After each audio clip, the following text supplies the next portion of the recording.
Check, pwede na ibang matter. Check, there are reports about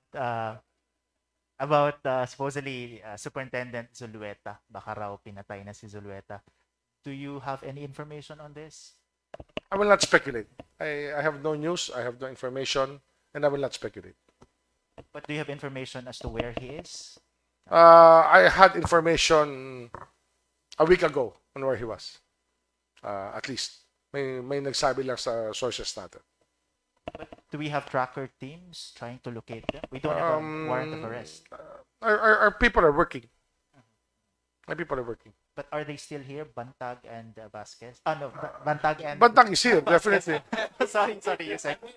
Bantag and Zulueta. Are they still here? I'm here. I think they're here. Basta, I will not speculate on anything. It's premature to do something like that. It's too premature to talk about things that I have no information on. All right. Sec, on Friday, the head of Atom Corporation said that they withdrew from the joint venture agreement. So is this the first time that we're hearing from Atom? Does this mean they were not informed months ago that in fact the JVA has been cancelled or has not been approved by the president, former president? Ano yan eh? Panahon pa ni Secretary Guevara yan nung meron ng memorandum against it eh. Meron na silang notice kay DG Bantag about this not being a viable thing or not legally feasible or invalid. Meron na silang ganyang memorandum pa. I think that was in the year 2021 pa nung lumabas yan. Kaya hindi na namin pinag-uusapan because they have not submitted to us any follow-up on the matter. They have not written us about pursuing the project. Kaya for me, it was really a no-brainer. Wala siya, no? Ang na-alarm lang talaga ako nung sinabi niya sa akin na he was doing treasure hunting and I told him to stop it. And apparently, he ignored me, no? Meron pa yon, meron pa ako sinabi sa kanya na ignore niya. Yung sabi ko, dapat wala ng telepono. As a matter of policy, wala dapat telepono talaga. And hundreds of telephones are coming out now. Basta ini-ignore niya eh. Parang he was living in his own kingdom with his own rules. Ayun ang naging problema natin. I think that you are now aware of the big problem that there really is in there. Yung contraband na nandun, ina-accuse niya si acting DG Katapang na pinlant yan. Ang galing mo naman mag-plant, no? Ang dami na testigyo kagad kung paano pinasok yan. Pero ano yan eh, it was a centralized operation eh. For that quantity to come into Bilibid, it was a centralized operation. Check follow-up sa interview nyo kanina kay Kabayan. You mentioned that Atom was involved in the excavation sa Bilibid. Do you have information on this, Sec? Because General Katapang was saying last week na hindi raw Atom yung nagukay. In fact, the backhoe there is owned by Bucor. Yes.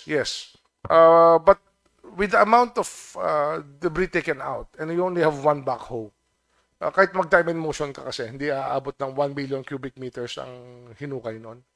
Kahit anong gawin mo, no? So there were more equipment used, and these were reported to be owned by Atom. Kasi 1.2 million ba? 1.2 million cubic meters were removed from the site and brought somewhere else. So we're now talking about the need for another 1.2 million cubic meters to fill in the hole on Earth. Dapat matakpan naman natin ngayon yan. So, gagastos na naman tayo para takpan yan. Unless you want to propose a project for a giant swimming pool or a deep-sea diving resort in a mountain or in a hilly area. Diba? So, do we know kung saan napunta yung lupa? Do you have information? We'll track it. Geo, ano yan eh. Meron geo study yan na pwedeng gawin on the kind of debris removed and where it was brought. We will follow the clues given to us about it. Sec, offhand, what kind of cases can be filed against DG Bantag with respect to this excavation? I have asked my staff to study all possible cases that are there. Definitely, may damage na sa government eh. Yung hukay na yan, para ma-fill up mo ulit, will cost us a lot of money, a lot of time. So there's damage already. A giant swimming pool, of course, is not in the budget of Bucor. So we don't know where this project is coming from and who's funding it. And if there's any fund, if there's any joint venture of Bucor, it has to be told to the Department of Justice kung meron silang ginagawa, di ba? So we just we will have our staff study all the possible violations of law that happen. Sec, lastly, is DG Bantag also liable for entering into that agreement, joint venture agreement with Atom unilaterally? Kung hindi niya na pinursue, and he first submitted it to the president at that time, President Duterte, if he went through the process under the BOT law, wala sanang problema. Pero mukhang the idea was really to pursue it with or without permission under their own legal theory about how powerful or what the mandate of the Bucor is. Remember, there's a Bucor modernization law giving it corporate powers. But of course, all of this is subject to limitations because they're also under national laws, like the BOT law. So if you look at the sale of the property, the sale joint venture of the property, being an unsolicited proposal, there must have been a process followed. Pero apparently, there is no other bidder or there's no other person that came in to ask if they can challenge it. No? Sana may Swiss challenge yan. Pero wala eh. It became a deal personally entered into by somebody who thought that or was acting under the impression that he was independent of all the other processes of government. Apparently, there's a problem there. Hi, Sir Marlene Alcaide from TV5. Sec, Bantag po in a recent interview, sinabi po niya na patunayan daw na iiral pa rin yung hustisya o kung may hustisya pa din na makukuha siya. Ang hustisya kasi, ano yan eh, blindfolded lady ang sabi natin, di ba? Ano ba ang blindfolded lady? Bakit gano'n? Kasi that's the justice system. Meron tayong judges and justices who are supposed to be always above any bias against anybody, di ba? Ang trabaho ng prosecution is to prosecute. That's what the DOJ is all about, is prosecution. The National Prosecution Service, the NPS, di ba? It is an executive function. So all of this drama, I don't know where it's going, no? But it's a lot of drama. Ganun talaga ang batas eh. Ano siya eh, di ba? He's a person in authority eh. He is a man in uniform. He should know the rights of people and the law. And if the law is violated, he should know the consequences. So justice should be not far from what he thinks it is to be. But dapat sinabi niya na dati yan kung may problema ang justice system. Pero parang ngayon eh, I don't really want to dignify anything if you think about it. Sec, Alvin Murcia po sa Daily Tribune. Clarify ko lang po kasi sabi nung kampo nila wala pang nibantag, wala pang nare-receive na subpoena. Napa-serve na po ba? Hindi, basta ano yan, the DOJ is doing its job. Okay? Whether or not he received it, there's a process for it. Whether it will be left at his last known address, or it will be served to his lawyer, or served to him, is a problem of the DOJ, in accordance with the rules set out by the Supreme Court also on this matter. Thank you, sir.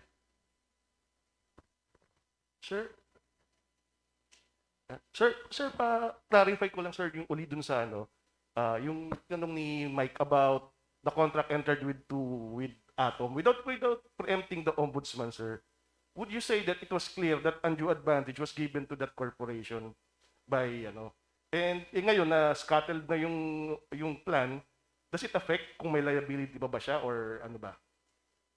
It's up to the ombudsman. And it's up to the courts to decide that later.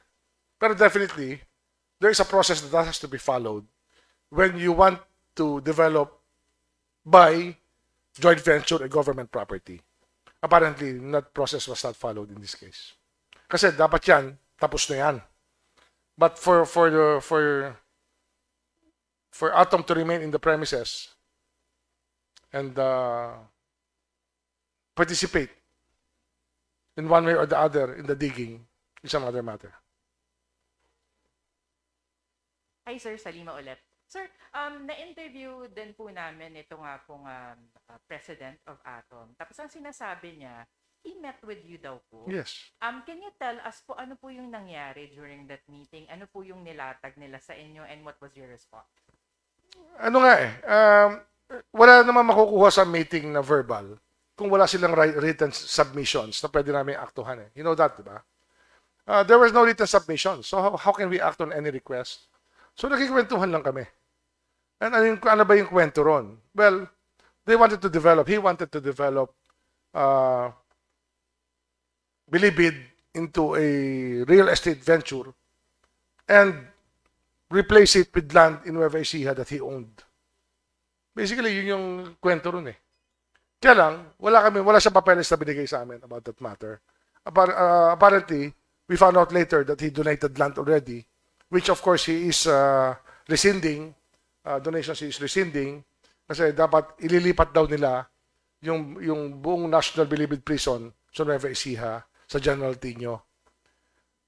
Yun ang plano nila eh. But I was never in on that plan because as SOJ, I have to look at the overall future of our correction system. I am not project bound. I look into the universe of the problem.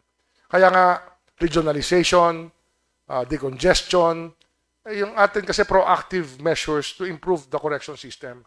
Hindi ho tayo project-based na mahilig sa real estate. We don't want real estate to get into the way of good work. Tsaka yun, yung ang mangyayari kasi ron, you're not improving anything. Ililipat mo lang yung mega prison and it's the same thing all over again. Sir, kung dumaan sila sa proseso, tapos they were open to your suggestions, would you have been, I don't know, somewhat parang open? Speculative question yan eh. Kasi dumaan na nga sila sa proseso nung sinabihan sila ni Secretary Guevara na hindi pwede yung ginagawa nyo. Tapos na yun eh. Doon pa lang tapos na yun eh. Kaya lang pwede ba, ang Pilipino ba pag may bisita, tinataboy ba niya yung tao? We don't do that eh. Diba?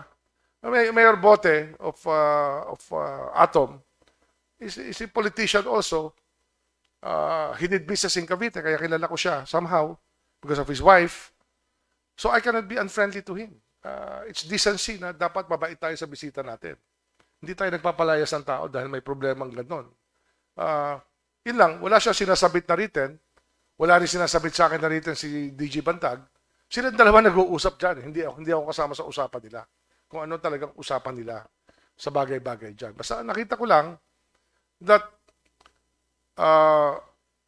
ang tanong na pumapasok sa isip ko, kaya ba ni DG Bantag gawin yung paghuhukay mag-isa? Diba? On his own, with only one backhoe. Ang pinag-uusapan natin dito is 1.2 million cubic meters. Sir, may information daw po na yung filling material ay isinakay sa truck ng Viewport at dinala raw po sa Caloocan? I have no idea. We will follow the trail. Anyway, kung gano'n ang information, if you have information, tell us kasi it will help us look at where it went and what happened to it. Tulungan nyo kami para makita natin to. Sir, Manny po from DCWB. SOJ, sir. Morning po. Sir, kung hindi ba makikipagtulungan yung ATOM sa investigation of any government agency in relation doon sa paghuhukay at kung lalabas na may kinalaman din sila, are they equally liable po for any case that might come out? So, Ombudsman, even the Sandigan Bayan has tried private persons when they are in collusion with public officials. So is So, it best, sir, na It's a speculative question, but we don't know. If we will know it when we get there, if charges will be filed by the Ombudsman once they are informed of the facts. Hi, Sec. Balikan kayo nga, Mashita Treasure. Sabi po ni DJ Bantag, wala daw po siyang natandaan na nasabi niya sa iyo. Ano pong masasabi? Wala. It's word against mine. Last question. Sir, may iba pa po ba kayong na-discover? Anything you'd like to reveal to us about po the situation in the NBP? Ang tawag dyan, meron jurisprudence dyan, di ba? Fishing expedition, sabi ni Asek Lavano. Well, ano yan Sa search warrants, hindi pwedeng general warrant. Diba? Na anyway, marami pang lumalabas. I was in conversation last night with General Katapang, and he was telling me more things about what he was discovering inside. Magaling talaga si General Katapang sa ganyang bagay. I actually admire the guy for sticking it out and being cool under all the tirades against him. Sure, one last question. Oh, sir, dagdag speculation lang ulit ito eh. Pero yung kasi ano sir, General Bantag in defending himself dun sa report ni Percy, he claims that all those vehicles is not mine. Sabi niya, it's a Bucor vehicles. Pero at the same time, sinasabi niya na he has been working since he was young. So sinasabi niya that there's this wealth, di ba? Ang tanong ko sir, would the administration be inclined to pursue possible forfeiture dun sa any goods na makita natin na beyond the amount he would have earned legally? Ano yan? Just putting the cart before the horse. Or I don't know how you describe it, no? But that's very speculative talaga. As you said it, it's speculative. Okay, thank you. Thank you very much.